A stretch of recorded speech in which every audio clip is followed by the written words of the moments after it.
So I'm Radhika Gupta, and this is the initiative of DKT, which is Donate Your Time for Nation Building. Through this series, we would be covering class 12th NCERT, which is Contemporary World Politics. So in this video, we would be talking about the second chapter of the NCERT, Contemporary World Politics. पहला chapter जो था वो था cold war era से related, which we have covered in the previous video. तो उसी को हम लोग कंटिन्यू करेंगे इस सीरीज़ में. तो जो सेकेंड चैप्टर है that talks about end of bipolarity, है ना. तो आपको याद होगा मैंने लास्ट वीडियो में बताया था कि जो कोल्ड वॉर वाला एरा था which started after the second world war and it continue till the formal disintegration of the USSR इन 1991.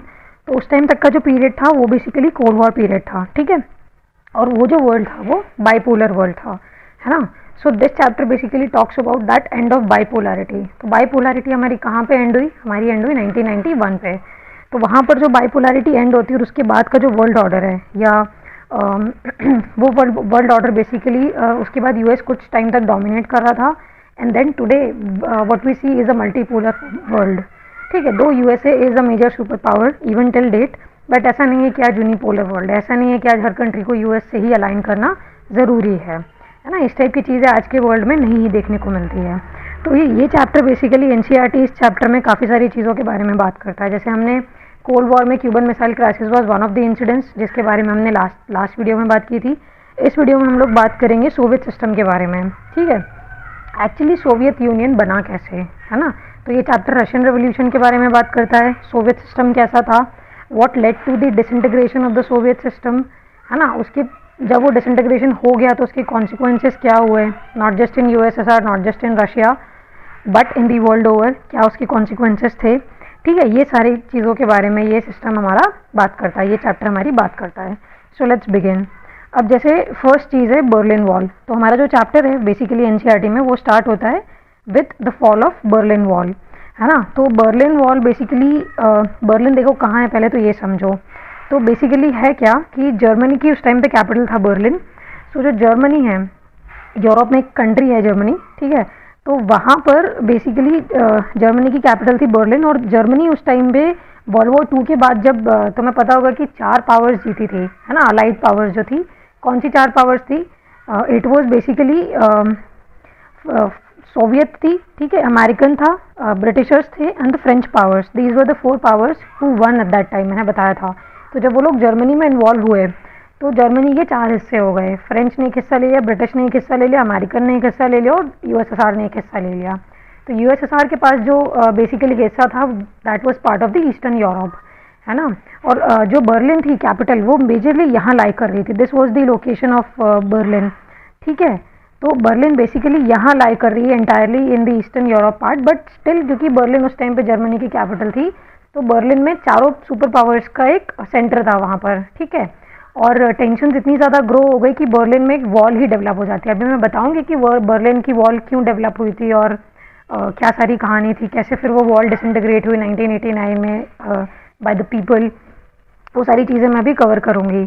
तो अभी ये समझना है कि 1961 में this Berlin wall was made to separate East Berlin from West Berlin, ठीक है. क्योंकि ईस्ट बर्लिन जो था वहाँ पर सोवियत का इन्फ्लुएंस ज़्यादा था. जैसे सपोज करो ये बर्लिन है, ठीक है. तो यहाँ पर सोवियत, क्योंकि सोवियत यूनियन आप देखोगे यहीं पर सोवियत यूनियन है, ठीक है, ये USSR है.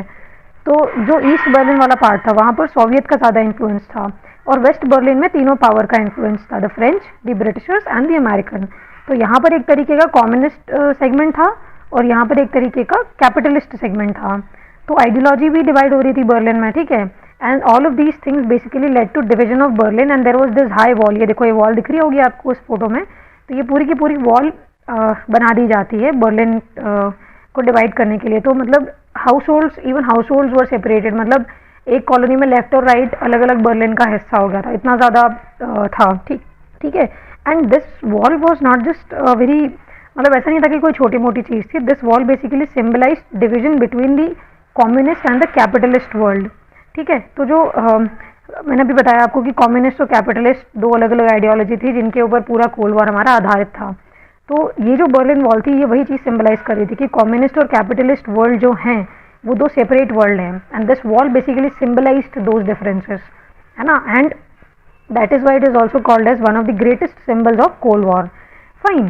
सो now will talk about the same Berlin wall मैं बता रही थी आपको कि कैसे बर्लिन वॉल बनती है. See these are the 2 snippets which I posted here. They are from a documentary of TED Ed. अगर आपको टाइम मिले तो आप देखिएगा. It's a 5-7 minutes documentary. Very good explanation of how this Berlin wall was built up and how it got disintegrated and why it got disintegrated. ठीक है, तो Berlin wall जब बन रही थी ना, तो इनिशियली तो उन्होंने बार्ब्ड वायर्स और फेंसेस ही लगाए थे. और बेसिकली वो इसलिए लगाए गए थे क्योंकि लोग वेस्ट बर्लिन में भाग रहे थे, ईस्ट बर्लिन से वेस्ट बर्लिन में भाग रहे थे. ऐसा क्यों हो रहा था, पहले तो ये समझो. देखो हो क्या रहा था, जो ईस्ट बर्लिन था ना, मैंने बताया कि वो रशिया का पार्ट था. ठीक है, और वेस्ट बर्लिन में बाकी सारी कैपिटलिस्ट फोर्सेज एक्ट कर रही थी. तो जो वेस्ट बर्लिन था, it grew at a very high pace, है ना. तो there was a disparity in the developmental aspects of East Berlin as well as West Berlin. तो हो क्या रहा था कि वेस्ट बर्लिन में तो इन्फ्लुएंस था लिबरल और कैपिटलिस्ट फोर्सेस का. तो वहाँ पर फ्री इकोनॉमी थी, वहाँ पर रिलेटिवली ज़्यादा ग्रोथ रेट थी, वहाँ पर रिलेटिवली लोग ज़्यादा खुश थे. गवर्नमेंट का उतना इंटरवेंशन नहीं था फ्रीडम ऑफ स्पीच में, फ्रीडम इंडिविजुअल फ्रीडम में, इन सब चीज़ों में. तो जैसा हम आज अपनी कंट्री को परसीव करते हैं ना कि इंडिविजुअल फ्रीडम है, आप जैसे अपनी इकोनॉमी चलाना चाहो वैसे चला सकते हो, जैसे अपनी दुकान खोलना चाहो वैसे खोल सकते हो. तो वो सारी फ्रीडम जो थी वो वेस्टर्न सेक्टर में थी, but that was not there in the eastern sector. तो जो ईस्टर्न बर्लिन के लोग थे, they started to migrate in large numbers from eastern Berlin to western Berlin. और जब ये होने लगा तो यूएसएसआर काफ़ी अप्रहेंसिव हो गया क्योंकि उसको ये माइग्रेशन पसंद नहीं आ रहा था. So that is where this Berlin wall came in to picture. तो इनिशियली तो उन्होंने जो वॉल बनाई थी बर्लिन को सेपरेट करने के लिए, उस सेक्शन को सेपरेट करने के लिए, तो वो तो बेसिकली वायर्ड सेगमेंट था. ठीक है, बट उसके बाद भी पीपल एस्केप्ड. फाइन. सो उन्होंने फिर क्या किया, धीरे धीरे वो बहुत एग्रेसिव होते चले गए. So they put up spiked stripes. ये देखो इस तरीके की इस पिक्चर में. इनिशियली उन्होंने सिर्फ वॉल बनाई है ना कंक्रीट की, फिर भी लोग वॉल चढ़ चढ़ के जा पा रहे थे. तो उन्होंने क्या किया, बार्ब्ड वायर्स लगाए. ठीक है, उसके बाद फिर उन्होंने गार्ड डॉग्स लगाए यहाँ पर. फिर उन्होंने, उससे भी मन नहीं भरा तो उन्होंने लैंड माइन्स खोद दी कि अगर कोई आदमी आएगा तो वो सीधा अंदर गिर के, it was a kind of a death trap कि आप जैसे इसके अंदर गिरोगे you will die. So this was the extent of fear that was instilled in the minds of people at that time. ठीक है, still there were some segment of people who escaped even all these brutalities. इतना ज़्यादा लगाने के बाद, इतना ज़्यादा security measures के बाद भी लोग कहीं ना कहीं escape कर गए. they were able to jump the wall and move to the western Berlin segment. ठीक है, अब मैंने जैसे बताया कि ये सारे वायर्ड वगैरह लगाए थे, तो उन्होंने वॉच टावर्स भी लगा के रखे थे यहाँ पर कि लोग, और बंकर्स बना के रखे थे ज़मीन के नीचे. ठीक है, बंकर्स बना के रखे थे, वॉच टावर्स बना के रखे थे. Why were these made? So that they could keep an I on the people. This was the level of insecurity that was prevalent in the minds of the communist regimes of East Berlin. ठीक है, this basically wall, ये इतना ज़्यादा इसका मतलब रिपरेशन इतना ज़्यादा बढ़ चुका था that many people while escaping, while trying to escape, they were killed. लोगों में बहुत ज़्यादा फियर इससे प्रिवेल होने लगा. तो हुआ क्या कि एक मास प्रोटेस्ट इवॉल्व हुआ 1980s के around. And this was basically by people, and in 1989 these people broke down the wall, है ना. and that symbolized, and तो ये जो बर्लिन वॉल टूटी थी, this symbolized unification of Germany. तो इसके बाद क्या हुआ कि जब ये वॉल टूट गई तो जर्मन का यूनिफिकेशन हो गया. ठीक है, East Germany and West Germany finally they got united, and this was also an end to the communist bloc. ठीक है, कम्युनिज्म यहाँ पे बर्लिन में एंड हो गया था इसके बाद. This is what this particular breaking down of the wall symbolized. Now अब इस इवेंट के बाद क्या हुआ? सो जब बर्लिन वॉल फॉल हुई, है ना, so there were certain more events. 1989 में बर्लिन वॉल का फॉल हुआ था, और आपको याद होगा कि जो कोल्ड वॉर था वो 1991 में ख़त्म हुआ था, जहाँ पे रशिया का मतलब यूएसएसआर का डिसइंटीग्रेशन हुआ था. And when USSR got disintegrated, तो there were certain second world countries. मैंने आपको लास्ट वीडियो में भी बताया था कि सेकेंड वर्ल्ड कंट्रीज क्या थी. सेकेंड वर्ल्ड कंट्रीज बेसिकली वो कंट्रीज थी जो यूएसएसआर के फोल्ड में थी. मतलब यूएसएसआर में 15 कंट्रीज थी इंक्लूडिंग रशिया. तो रशिया के अलावा जो कुछ ईस्टर्न यूरोपियन कंट्रीज थी जो कि उस टाइम पे कम्युनिज्म की आइडियोलॉजी को फॉलो करती थी, उनका पूरा economy polity was based on communism. तो वो जो कंट्रीज थी, those were the second world countries. ठीक है, तो जब ये बर्लिन वॉल का फॉल हुआ तो it also led to the collapse of the second world, है ना, and it and an end of and consequential end of the cold war.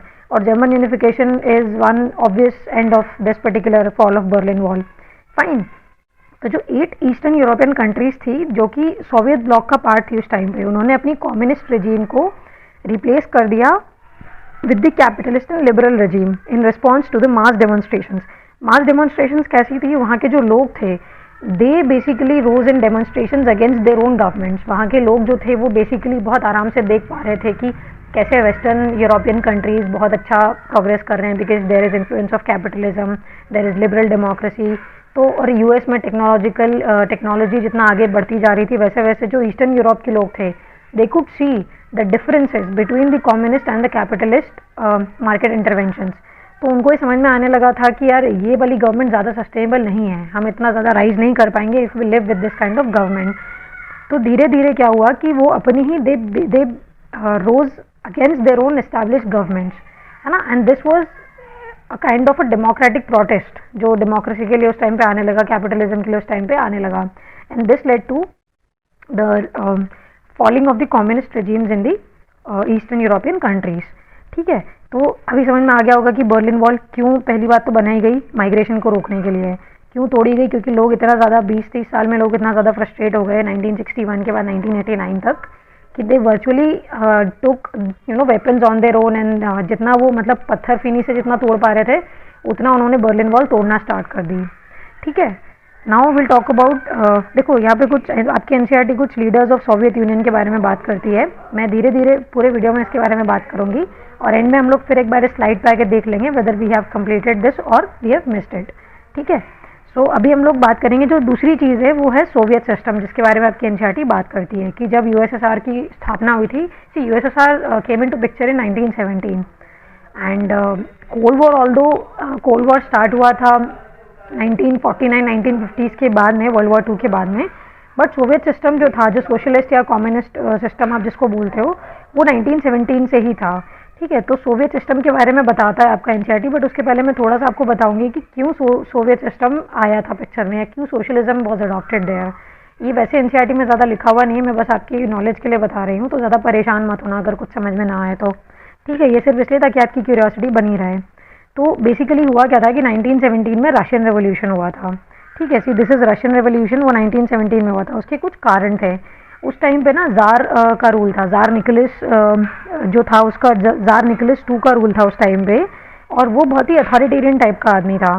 ठीक है, और उस टाइम पे क्योंकि अथॉरिटेरियन मतलब पावर इस्टेब्लिश था उस टाइम पे, तो जार निकोलस ने क्या सिस्टम बना के रखा था कि जब भी कोई लड़ाई होगी तो जो पीजेंट्स है या जो वहाँ के एग्रीकल्चर के लोग या जो नॉर्मल मतलब लोग हैं, जनता है यूएसएसआर की, वो ही उस आर्मी का हिस्सा बनेगी, वही उस आर्मी में लड़ने जाएगी। तो हुआ क्या, देखो 1917 का टाइम आप याद करो, वर्ल्ड वॉर 1 का टाइम है।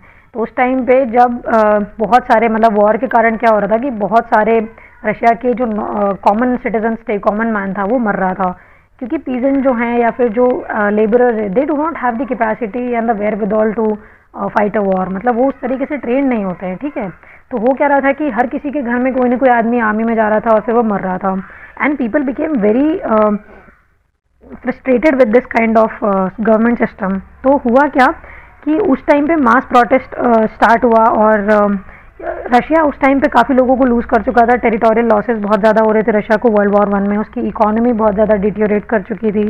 ठीक है, सो व्हाट हैपेंड इन 1917, जो रशियन रेवोल्यूशन था, वो 8 मार्च को उस टाइम पे क्या हुआ कि पीपल रोज इन प्रोटेस्ट, है ना। और ये पेट्रोग्राड करके एक जगह है रशिया में, आप देखना मैप में इसकी लोकेशन, पेट्रोग्राड में राइट्स ब्रोक आउट। तो जब ये राइट्स ब्रेक हुए पेट्रोग्राड में, तो हुआ क्या कि वहाँ के जो फैक्ट्री वर्कर्स थे, इनिशियली उन लोगों ने बेटर वेजेस डिमांड करी थी, बेटर वर्किंग कंडीशंस डिमांड करी थी। धीरे धीरे ये जो प्रोटेस्ट था, इट बिकेम अ मूवमेंट, और उस टाइम पे जो आदमी बहुत ज़्यादा राइज किया था वो आदमी था लेनिन। ठीक है, इसके बारे में भी अभी हम बात करेंगे कि लेनिन कौन था, और ये उस टाइम पे जो मतलब कहते हैं ना कि हर भीड़ में एक लीडर उभर के आता है। ठीक है, तो उस टाइम का जो उभरता हुआ लीडर था वो लेनिन था, and Lenin later on form the Bolshevik communist party. तो वही कम्युनिस्ट पार्टी 1991 तक राज करते हुए आई है, मतलब सिंगल पार्टी रूल था जब सोशलिज्म, जब कम्युनिज्म था रशिया में, तो बोल्शेविक पार्टी जो थी, बोल्शेविक कम्युनिस्ट पार्टी, वो ही बिल्कुल रूल कर रही थी, कोई और पार्टी अलाउड ही नहीं थी, मैंने आपको लास्ट वीडियो में भी बताया था।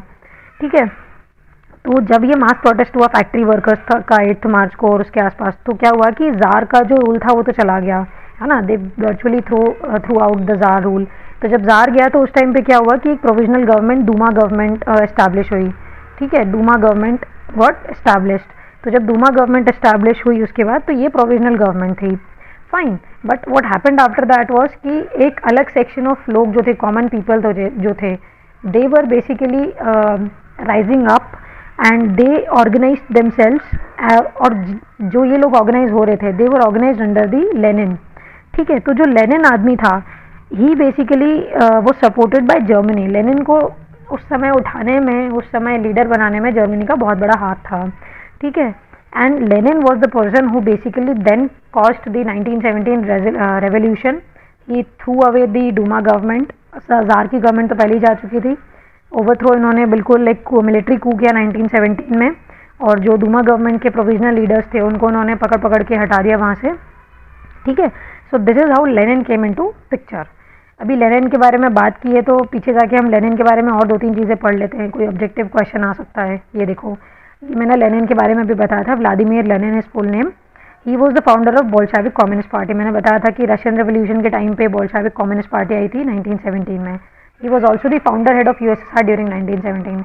देखो, रशियन रेवोल्यूशन के तुरंत बाद ही यूएसएसआर का फॉर्मेशन हुआ था, जहाँ पे काफ़ी सारी मतलब 14 different countries came together under the Soviet influence. तो फाउंडर हेड अगर यूएसएसआर का कोई था उस टाइम पे तो वो 1917 में व्लादिमीर लेनिन था। And he was a big fan of Marxist thought. Marxism अपने आप में एक आइडियोलॉजी है जो बेसिकली बोलती है कि एक मास रेवोल्यूशन आएगा और पूरी की पूरी इगैलिटेरियनिज्म सोसाइटी में एस्टैब्लिश हो जाएगा। ये मैंने बहुत ब्रीफ में और बहुत लेमैन टर्म में बताया है। ठीक है, तो इसके बारे में थोड़ा पढ़ना इंटरनेट पे, अगर नहीं समझ में आया तो कमेंट सेक्शन में बताना, will cover it up. Fine, so Lenin के बारे में हमने बात कर ली, फिर हम बात करेंगे, अब हम वापस उसी टॉपिक पे आते हैं जिसके बारे में एनसीईआरटी बात करता है, दैट इज सोवियत सिस्टम। तो सोवियत सिस्टम की क्या कहानी थी कि देखो, उस टाइम का जो सोवियत सिस्टम था ना, उसके कुछ अपने फीचर्स थे, उसके कुछ अपने ट्रेड्स थे। वो ट्रेड्स आपके लिए जानना बहुत ज़रूरी है, क्योंकि तभी आप रेट कर पाओगे कि कम्युनिज्म बेसिकली कैसे उस टाइम पे प्ले आउट कर रहा था। तो जो सोवियत सिस्टम था उस टाइम पे, वो सिंगल पॉलिटिकल पार्टी थी, जो कि मैंने बताया बोल्शेविक कम्युनिस्ट पार्टी। ठीक है, कोई ऑपोजिशन अलाउड नहीं थी, मतलब लीगली कोई और ऑपोजिशन पार्टी नहीं बना सकता था। इंडिया में क्या होता है, इंडिया में बहुत political parties, around 1600 political parties registered till date, है ना। इंडिया में इतनी पॉलिटिकल पार्टीज है, तो इंडिया में ऐसा है कि जो पार्टी अपनी बनाना चाहे वो बना सकता है। यूएसए में कैसा है, 2 पार्टी सिस्टम है वहाँ पे, है ना, एक डेमोक्रेट से एक रिपब्लिक है। तो ऐसी सोवियत जो यूनियन था उस टाइम पे, वहाँ पे एक सिंगल पॉलिटिकल पार्टी थी, कोई ऑपोजिशन अलाउड नहीं था, कोई प्राइवेट प्रॉपर्टी का कॉन्सेप्ट भी नहीं था। पूरा का पूरा जो प्रॉपर्टी थी, जो रिसोर्सेज थे, they all were state own, her cheese nationalise थी, हर चीज़ पब्लिक सेक्टर का पार्ट थी, हर चीज़ गवर्नमेंट का पार्ट थी, है ना। प्राइवेट प्रॉपर्टी का कॉन्सेप्ट नहीं था। इवन इन एग्रीकल्चर आदमी की अपनी लैंड नहीं थी, वहाँ पे जो आइडिया था वो था कलेक्टिव फार्मिंग का। ठीक है, इकोनॉमी बहुत ही प्लान थी, मतलब कौन आदमी कितना बनाएगा, कितना बेचेगा, किस प्राइस पर बेचेगा, सब कुछ प्लान था। बहुत ही ज़्यादा कंट्रोल था स्टेट का। अभी आप खुद ही समझ लो, अगर इतना ज़्यादा प्लानिंग और कंट्रोल से आप इकोनॉमी को चलाओगे तो फ्री हैंड ऑफ मार्केट, वो जो फ्री हैंड ऑफ मार्केट वाला कॉन्सेप्ट हम पढ़ते हैं वो तो बिल्कुल तहस नहस ही हो जाएगा। ठीक है, वर्ल्ड वॉर 2 के बाद क्या हुआ कि जो ईस्टर्न यूरोपियन कंट्रीज थी, they were basically liberated from the fascist forces that came and they came under USSR.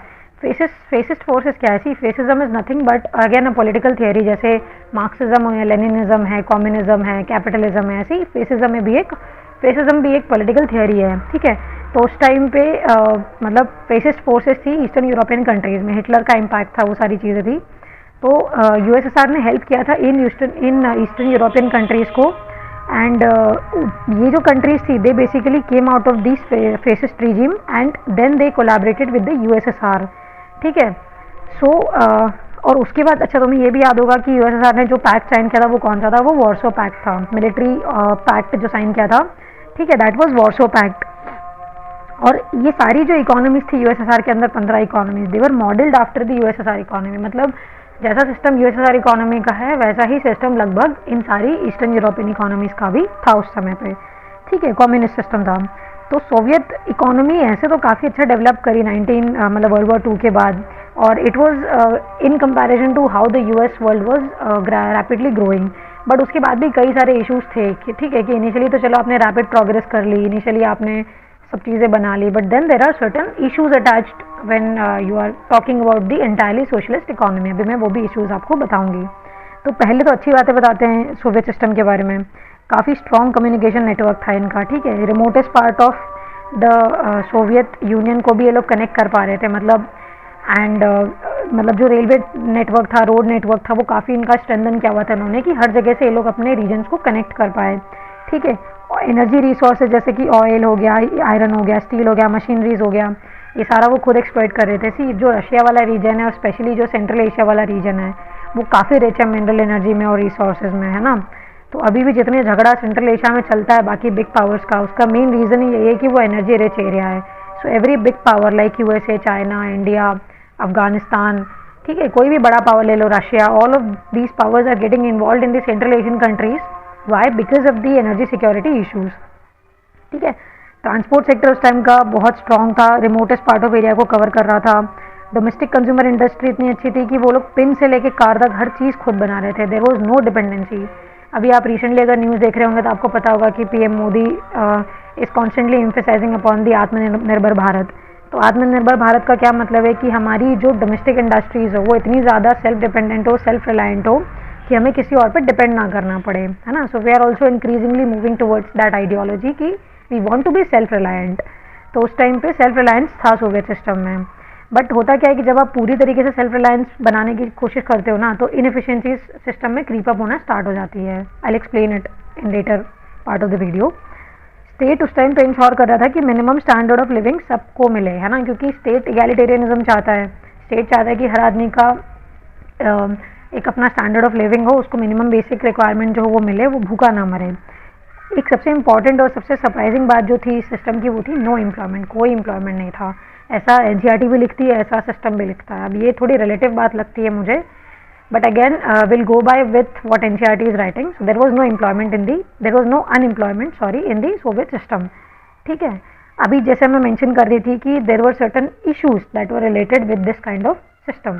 So will talk about those issues and those issues are very much the reason as to why there was disintegration of the Soviet system, है ना। Issues होंगे तभी तो कोई चीज़ के repercussions होंगे। तो यही इश्यूज थे जो बाद में जिसके रिपरकशंस ये थे कि सोवियत यूनियन का डिसइंटीग्रेशन ही हो गया लेटर ऑन, है ना। तो ऐसा नहीं था कि सिर्फ इन्हीं रीजन के कारण डिसइंटीग्रेशन हुआ, बहुत सारे कॉम्प्लेक्स फैक्टर्स एक साथ फंक्शनिंग में थे। सो जैसे क्यूबन मिसाइल क्राइसिस है, ठीक है, जैसे ये बर्लिन वॉल दूसरी चीज़ है, सोवियत सिस्टम तीसरी चीज़ है, growing aspirations of people of eastern European countries चौथी चीज़ है। तो ऐसे बहुत सारी चीज़ें थी जो कि एक साथ काम कर रही थी and all of this led to the fall of the Soviet union.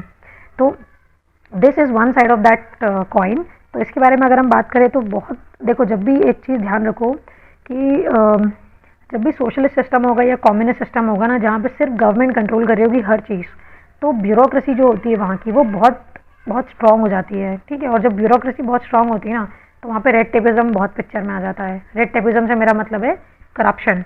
ठीक है, वो जो फाइल्स पे लाल कलर का धागा बांधते हैं ना, that is precisely what is called as red tapism, कि हम हर चीज़ की फाइल बनाएंगे, उस पर लाल धागा लगा के उसको रख देंगे और फिर करप्शन करेंगे। So that is how when everything is controlled by the state, when there is no liberty to the individual, the system becomes very bureaucratic, the system becomes very ineffective. तो बहुत अथॉरिटेरियन सिस्टम हो गया, state हर चीज़ पे control कर रहा था। और state का कंट्रोल इतना ज़्यादा था कि मतलब आप कल्चरल एस्पेक्ट जो हैं आपके, वहाँ पे भी फ्रीडम नहीं थी। जैसे for example eastern European countries है, क्या फेस्टिवल मनाएंगे, कैसे मनाएंगे, ये तक सोवियत कंट्रोल कर रहा था, ये तक यूएस, ये तक रशिया कंट्रोल कर रहा था। So this level of authoritarianism is not something that is appreciated by countries, specially जब आपकी पड़ोसी वाली कंट्री में कैपिटलिज्म है, लिबरलिज्म है और वहाँ पे इतनी फ्रीडम है। तो जब आप देखते हो कि आपके पड़ोस में इतनी फ्रीडम है तो और आपके घर में नहीं है, तो आप ऑब्वियसली थोड़ा थोड़ा आपके अंदर जो एंग्जाइटी है, जो मतलब प्रॉब्लम्स क्रीप अप करने लगेंगी, है ना। कि आप देखोगे यार पड़ोसी इतना सुखी है, पड़ोसी के पास इतना लिबरल फ्रीडम है, मेरे पास बिल्कुल नहीं है, तो ऑब्वियसली बात है कि डिफरेंसेस आने लगते हैं। ठीक है, इंडिविजुअल लिबर्टी नहीं थी, फ्रीडम ऑफ स्पीच नहीं थी। इंक्रीजिंगली उस टाइम पे जो लोग फ्रीली रिपोर्ट करना चाहते थे या फ्रीडम ऑफ स्पीच यूज़ कर रहे थे या जो चीज़ें बोल रहे थे गवर्नमेंट के बारे में, अगर कोई भी चीज़ एंटी गवर्नमेंट है तो that would be put at full stop. ये हो रहा था उस टाइम पे। ठीक है, muzzling the public opinion. Then there was communist party, उसके पास इतना ज़्यादा पावर था कि वो वर्चुअली अकाउंटेबल ही नहीं थी। अभी एक चीज़ समझो, जैसे छोटा सा एग्जाम्पल, कोई भी पॉलिटिकल पार्टी, जैसे फॉर एग्जाम्पल आप कांग्रेस गवर्नमेंट ले लो, जब इंदिरा गांधी जी के टाइम पे था, तो उस टाइम पे क्या हुआ था कि आपको याद होगा इमरजेंसी हमारे इंडिया में लगी थी। तो उस टाइम पे इनिशियल जो 30-40 ईयर्स थे ना हमारी कंट्री में पोस्ट इंडिपेंडेंस, वो years basically Congress ruled years थे, मतलब कांग्रेस डोमिनेंट पार्टी थी और बाकी पार्टीज का इतना ज़्यादा एग्जिस्टेंस ही नहीं था, तो सिंगल पार्टी रूल टाइप का एरा था वो। तो उस टाइम पे क्या होता है कि जब भी सिंगल पार्टी रूल होता है ना, तो पार्टी इतना ज़्यादा अथॉरिटेरियन कैरेक्टर में आ जाती है कि उसकी अकाउंटेबिलिटी खत्म हो जाती है, करप्शन वहाँ पे स्टार्ट हो जाता है, सेंट्रलाइज टेंडेंसीज बहुत ज़्यादा हो जाती है, वो लोग डिसेंट्रलाइज नहीं करना चाहते। डिसेंट्रलाइजेशन का क्या मतलब है कि पावर आप डिवॉल्व कर दो छोटे सेगमेंट्स को, लोकल गवर्नमेंट्स को। चलो एक और एनालॉजी से समझो कि जैसे भारत में 3 tier सिस्टम है, ठीक है, there is central government, there is state government and there is local government, जो म्यूनसिपालिटीज़ और ग्राम पंचायत है। तो जैसे जैसे आप डेवोल्यूशन ऑफ पावर बढ़ाते जाओगे towards these local governments, these municipalities, उसको हम बोलते हैं डिसेंट्रलाइजेशन, कि हम अपनी पावर्स को डिवॉल्व कर रहे हैं टू दी लोकल लेवल, है ना। तो आप अपनी पावर छोड़ोगे और लोकल गवर्नमेंट को पावरफुल बनाओगे, that is what decentralisation means. But जब एक ही पार्टी है और डिसेंट्रलाइजेशन करने में नुकसान क्या है कि आपकी खुद की पावर जा रही है, वो कम्युनिस्ट पार्टी नहीं चाहती थी, तो वो क्या कर रही थी कि वो ज़्यादा से ज़्यादा पावर्स अपने हाथ में सेंट्रलाइज करती जा रही थी। This is one of the fallouts of the bureaucracy being very rigid, the bureaucracy being very strong, ठीक है। So this made the transparency and accountability to nil, बिल्कुल ही नहीं थी, मतलब ठीक है, करप्शन बहुत बढ़ गया, रेड टेपिज्म बढ़ गया, सेंट्रलाइजेशन बहुत बढ़ गया।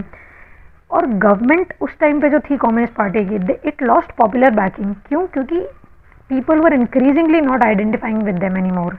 हो क्या रहा था कि मैंने भी बताया कि अगर आपका पड़ोसी सुखी और आप दुखी हो तो आप आइडेंटिफाई नहीं कर पाओगे उस गवर्नमेंट से, या आप खुश नहीं रह पाओगे इस पर्टिकुलर सिस्टम में। यही हो रहा था कि लोगों को वेस्टर्न यूरोप की खुशियाँ दिख रही थी, तो people increasingly could not identify with the kind of government system that was there in their countries. तो जो गवर्नमेंट की पॉपुलर बैकिंग थी 1917 के टाइम पे, रशियन रेवोल्यूशन के टाइम पे, the government increasingly lost that popular banking, ठीक है। और जो 14 रिपब्लिक्स थे, different republics, they had very little freedom, not even in the cultural matters. मैंने अभी आपको बताया कि क्या फेस्टिवल वो सेलिब्रेट करेंगे, इस पे भी रशियन जो सोवियत था उसकी रोक थी, यूएसएसआर, रशिया की स्पेशली, ठीक है। एक और दिक्कत ये थी कि क्योंकि अब मैंने आपको एक पॉजिटिव एस्पेक्ट तो ये बताया था कि वो पिन से लेके कार तक हर चीज़ अपनी बना रहे थे, बट जब आप हर चीज़ अपनी बनाने लगते हो ना, तो आप इकोनॉमीज ऑफ स्केल में अच्छा नहीं कर सकते। जैसे अभी आपका प्रेजेंट वर्ल्ड देखोगे तो ग्लोबलाइजेशन बहुत ज़्यादा है। सो इंडस्ट्रीज़ क्या करती है कि जो सस्ती चीज़ इंपोर्ट हो सकती है, जैसे रॉ मटेरियल, अब फॉर एग्जांपल भारत में हर रॉ मटेरियल तो अवेलेबल नहीं है ना। कुछ चीज़ जैसे आयरन इंडिया में अवेलेबल है या स्टील है, अगर कुछ चीज़ नहीं है तो वो आप इंपोर्ट करोगे क्योंकि आपको चीज़ें बनानी है। कुछ चीज़ आप इंटरमीडिएट गुड्स बना के एक्सपोर्ट कर दोगे, वो कोई और कंट्री इंपोर्ट कर लेगी जो उसका फाइनल गुड्स बना देगी। तो अभी की कंट्रीज़ क्या ट्राई कर रही है कि हम लोग मिनिमम से मिनिमम में जो चीज़ प्रोड्यूस कर पाए उसका इंपोर्ट एक्सपोर्ट कर दे, so that the overall cost of construction और the overall cost of manufacturing that goes down. Fine. So ये जो कंट्रीज़ थी ना, मतलब ये जो सोवियत की कंट्रीज़ थी, दे लैग्ड बिहाइंड इन टेक्नोलॉजी। क्यों? क्योंकि बाहर के सिस्टम से वो जुड़े हुए ही नहीं थे। कैपिटलिस्ट कंट्रीज जो थी वो आपस में जुड़ी हुई थी, ठीक है, तो उनका टेक्नोलॉजिकल एडवांसमेंट ज़्यादा था। सोवियत कंट्रीज़ का टेक्नोलॉजिकल एडवांसमेंट उतना नहीं था, उनका इंफ्रास्ट्रक्चर उतना अप टू द मार्क नहीं था, उनका जो इकोनॉमिक और पॉलिटिकल एस्पिरेशन था लोगों का वो भी फुलफिल नहीं हो पा रहा था। क्योंकि लोग चाहते थे कि यार आप ठीक है, आप सोशलिस्ट नेशन बना रहे हो, बट अब हमें अपने कल्चरल एस्पेक्ट में तो फ्रीडम दो, हमें थोड़ी बहुत फ्रीडम, इंडिविजुअल फ्रीडम तो दो। पूरी इंडिविजुअल फ्रीडम आपने कर्टेल कर ली है। सोशलिज्म का एक और नुकसान ये होता है कि अगर कोई आदमी उसमें बहुत रिच है और वो उसके पास कैपेसिटी है कि वो बहुत ज़्यादा ग्रो कर सकता है, वो तब भी ग्रो नहीं कर पाता है। क्यों? क्योंकि सारे रिसोर्सेज स्टेट कंट्रोल कर रहा है। जैसे आप एग्जांपल ले लो, भारत में पहले 1991 के पहले क्या होता था कि मेजरली हमारी इकोनॉमी, मतलब बैंकिंग सेक्टर हो गया या पब्लिक सेक्टर यूनिट्स हो गए, वो सारे गवर्नमेंट के अंदर आते थे। तो अगर कोई बाहर वाला आदमी या इंडिया का ही आदमी अगर इन्वेस्ट भी करना चाहे तो वो इन्वेस्ट करने से पहले 10 बार सोचेगा, क्योंकि उसको पता है कि हर चीज़ स्टेट के कंट्रोल में, ब्यूरोक्रेटिक कंट्रोल बहुत ज़्यादा है। तो मेरी खुद की फ्रीडम तो काम करने की है ही नहीं, बिजनेस करने की है ही नहीं, बहुत कम फ्रीडम है। तो इसी तरीके से क्या होता है कि जब इन्वेस्टमेंट्स प्रॉपरली नहीं आते तो टेक्नोलॉजी में आप पीछे रह जाते हो, इंफ्रास्ट्रक्चर में आप पीछे रह जाते हो, हर चीज़ में आप पीछे रह जाते हो, ठीक है। आप मिनिमल, बेसिक मिनिमल तो शायद इंश्योर कर लोगे, बट आप बाकी सारी चीज़ें इंश्योर नहीं कर पाओगे। और एक और चीज़, जो एक और फैक्टर जो उस टाइम पे प्ले में था, वो था rise of nationalism and desire for sovereignty. हो क्या रहा था, जो ईस्टर्न यूरोपियन कंट्रीज थी, they were doing better as compared to the central Asian nations, है ना। Relatively eastern European countries better कर रही थी, किसके कंपैरिजन में? सेंट्रल एशियन के कंपैरिजन में, not compare to the western European countries. तो जो ईस्टर्न यूरोपियन कंट्रीज थी उनको ये प्रॉब्लम थी कि यार हम लोग इंक्रीजिंगली एक ज़्यादा प्राइस दे रहे हैं to keep these central Asian republics in the in the Soviet bloc. दूसरा इशू ये था कि जो रशिया उस टाइम पे बहुत ज़्यादा हेवीली इन्वेस्ट कर रहा था in its nuclear and Arsenal developments, है ना। जो सैटेलाइट स्टेट्स थे उसके यूरोप में, उसको डेवलप करने में वो बहुत ज़्यादा पैसा खर्च कर रहा था। तो जो ईस्टर्न यूरोपियन नेशंस थे उनको ये बहुत दिक्कत थी कि यार हम लोग इतना प्राइस क्यों पे करें ये फालतू चीज़ें करने में, मतलब हम लोग क्यों पैसा दे सेंट्रल एशिया को डेवलप करने में, वो इकोनॉमिकली बैकवर्ड रीजन था। ठीक है, तो इस कारण से क्या हुआ कि राइज ऑफ सॉरी इस कारण से nationalism was on the rise in these particular countries and there was increasing desire for sovereignty कि यार हमें अपनी सॉवरेंटी चाहिए, हम अपनी इकोनॉमिक पॉलिसी अपने हिसाब से डिज़ाइन करेंगे which is best suited for our countries needs. ठीक है, so all of this basically led to the increasing issues. Productivity I told you it was falling because क्योंकि ऑब्वियसली बात है अगर इतना ब्यूरोक्रेटिक सिस्टम हो गया, इतना रेट टेपिज्म होगा, तो प्रोडक्टिविटी फॉल करनी है। जब प्रोडक्टिविटी फॉल कर रही थी तो कंज्यूमर गुड्स का शॉर्टेज होने लगा, धीरे धीरे इतना ज़्यादा प्रॉब्लम हो गया कि फूड सिक्योरिटी का इशू हो गया सोवियत में। And by 1970s Russia was actually importing food at that time. ठीक है, इतना इशू था उस टाइम पे। फिर 70s ऑनवर्ड जो रशिया की इकोनॉमी थी 70 तक तो वो ठीक ठाक ग्रो कर रही थी, 70 के बाद वो स्टैगनेंट ही हो गई, मतलब ग्रो करना ही बंद कर दी। ठीक है, क्योंकि 70 तक जो उसके प्रॉब्लम्स थे सोवियत सिस्टम के वो एकदम एविडेंट होने लग गए। और ये मैंने आपको बता दिया लास्ट पॉइंट कि it was using much of its resources to maintain nuclear and military arsenal which is something that became a bone of contention for the eastern European countries. ठीक है, these all became the reason for disintegration. But कुछ और चीज़ें हैं जो कि play में थी जब यूएसएसआर का डिसइंटीग्रेशन हुआ था। वो क्या थी, उस टाइम पे एक इंसान था जिसका नाम था मिखाइल गोर्बाचेव। ये बेसिकली पिक्चर में आया, 1980s के टाइम पे। ये चाहता था बेसिकली कि जो सिस्टम है वो रिफॉर्म हो जाए। जैसे 1970 में जो उभर के आया था नेता वो कौन था, वो था व्लादिमीर लेनिन। फिर 1980s में जो नेता उभर के आया वो कौन था, वो था Gorbachev basically came with very good intention. उसके इंटेंशन क्या थे कि वो सिस्टम को रिफॉर्म करना चाहता था, वो डेमोक्रेसी लाना चाहता था, वो फ्रीडम ऑफ स्पीच लाना चाहता था, वो कैपिटलिज्म की तरफ थोड़ा ग्रेजुअल शिफ्ट चाहता था, वो वेस्ट के साथ अपने रिलेशंस को नॉर्मलाइज करना चाहता था। वो ये नहीं कहता था कि यार वेस्ट के साथ एक कंसिस्टेंट लड़ाई रखो आप, वो चाहता था कि वेस्ट के साथ हमारे रिलेशंस नॉर्मलाइज हो जाए। ठीक है, वो डेमोक्रेटाइज करना चाहता था सोवियत यूनियन को। ठीक है, डेमोक्रेसी लाना चाहता था। और ये जो उसके इच्छाएं थी ना कि मैं डेमोक्रेसी लेके आऊँगा सोवियत यूनियन में, it had its effect which even he could not anticipate. मतलब उसने कुछ ऐसी फोर्सेज अनलीश कर दी थी जब उसने सारे रिफॉर्म्स लाने की कोशिश की कि उसके बाद उसको खुद नहीं पता था कि इसके रिपरकशंस क्या होंगे, क्योंकि पीपल रोज इन प्रोटेस्ट। उसके बाद वर्चुअली 1991 में सोवियत का डिक्लाइन ही हो गया। He did not want the Soviet to disintegrate, obviously वो सिर्फ सिस्टम को रिफॉर्म करना चाहता था। बट क्योंकि वो बहुत बड़े बड़े आइडियोलॉजीज लेके आ गया, तो इस आइडियोलॉजी का इम्पैक्ट ये हुआ कि even he could not anticipate कि इसके रिपरकशंस क्या होंगे। ठीक है, ईस्टर्न यूरोपियन कंट्रीज जो थी they started protesting against their own leaders, their own क्या बोलते हैं गवर्नमेंट। जो उस टाइम पे ईस्टर्न यूरोपियन कंट्रीज की स्टैब्लिश गवर्नमेंट्स थी, people rose in protest against their own governments and one after the another communist regimes जो थी इन ईस्टर्न यूरोपियन कंट्रीज में दे कोलैप्स्ड। ठीक है, इसने जो रिफॉर्म सजेस्ट किए थे ना, अच्छा इसके साथ दिक्कत पता क्या थी, इस बंदे को ना पॉपुलर बैकिंग कभी मिली ही नहीं। क्यों नहीं मिली, क्योंकि कुछ लोग ऐसे थे जो बोलते थे कि यार गोर्बाचेव से हमको उम्मीदें बहुत है, ही should have moved much faster, उसको बहुत हायर पेस पे काम करना चाहिए था, और उसने वो किया नहीं। So people became impatient with his methods. ठीक है, वो बोले कि यार अच्छा रिफॉर्म लाया, we have faith in this leader, but he should have moved much faster. तो एक सेक्शन ऑफ सोसाइटी तो ये बिलीव करता था। फिर दूसरा सेक्शन ऑफ सोसाइटी जो था, जो कम्युनिस्ट पार्टी के लीडर्स थे, जहाँ से खुद गोर्बाचेव जिसका मेंबर था कम्युनिस्ट पार्टी का, वो उसके खुद के लीडर्स इसके साथ दुखी थे, इसके साथ खुश नहीं थे। क्यों, क्योंकि उनका खुद का जो पावर था वो डाइल्यूट हो रहा था। जैसे अगर आप सिस्टम को डेमोक्रेटाइज करोगे तो ऑब्वियसली बात है पावर डाइल्यूट होगा, ब्यूरोक्रेसी उतनी स्ट्रॉन्ग अब नहीं रहेगी। So the people of communist party they themselves were opposing the reforms that were suggested by Gorbachev. तो गोर्बाचेव को ना तो पार्टी से सपोर्ट मिला ना लोगों से मिला, तो उसकी पूरी पॉपुलर जो क्या बोलते हैं बैकिंग थी वो चली गई। ठीक है, all of this combined speeded up the process of disintegration. ठीक है, और हुआ क्या कि और कुछ सेक्शन ऐसे थे जिनको लगता था गोर्बाचेव बहुत ही तेज़ी से भाग रहा है, जैसे कम्युनिस्ट पार्टी को लगता था कि बहुत ही तेज़ी से भाग रहा है, तो कुछ लोगों को लग रहा है भाग ही नहीं रहा, कुछ लोगों को लग रहा है बहुत भाग रहा है। किसी को सिचुएशन पता नहीं थी, तो बेचारा बंदा कुछ कर ही नहीं पाया। तो ये जो टग ऑफ वॉर हुई उसमें he lost support from all the sides. तो ये मिखाइल गोर्बाचेव का रोल था पूरे के पूरे सिस्टम में 1980s में। 1991 में क्या हुआ, उसके बाद जो आदमी उभर के आया था वो था बोरिस येल्टसिन। बोरिस येल्स्टिन वॉज बेसिकली, उसने एक नई पार्टी टाइप की फ्लोट करी, Russian republics.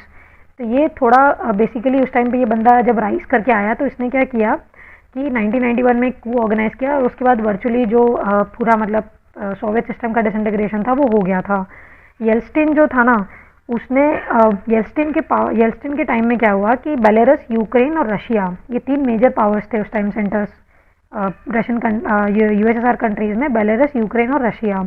all these three basically at that time declared that USSR was disbanded, and when this decision was basically announced, it came as a surprise for even the Central Asian countries, क्योंकि वो नहीं अलग होना चाहते थे, है ना, वो बेसिकली लीस्ट डेवलप कंट्रीज थी।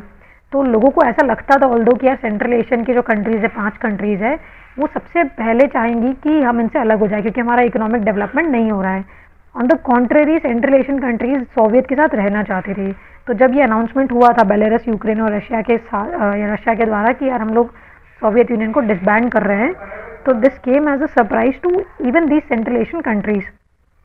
ठीक है, so power was increasingly being shifted from Soviet to republics. जो रिपब्लिक पार्टीज के अंदर थी, बोरिस येल्स्टिन के अंदर, उसको पावर कंटिन्यूसली शिफ्ट हो रही थी। ठीक है, तो अभी उस टाइम पे क्या हुआ, चेंजेस क्या आए कि कैपिटलिज्म और डेमोक्रेसी जो थे वो पोस्ट सोवियत वर्ल्ड के लिए अडॉप्ट किए गए थे कि भैया हम लोग कम्युनिज्म से we will directly and instantly shift to the capitalism, है ना, लिबरल डेमोक्रेसी में हम लोग आ जाएंगे। अभी तक तो फ्रीडम ऑफ स्पीच को एकदम कर्व करके रखा था, अभी तुम लोग बोल रहे हो कि ऑटोमेटिकली हम लोग बिल्कुल सारी फ्रीडम दे देंगे। That was the drastic change that was being perceived, that was being demanded, not demanded, that was being visualized. ठीक है, एंड ये मैंने बता दिया कि central Asian countries they did not want to separate from the USSR, तो इसलिए उनको काफ़ी सरप्राइजिंग लगा था ये चेंज।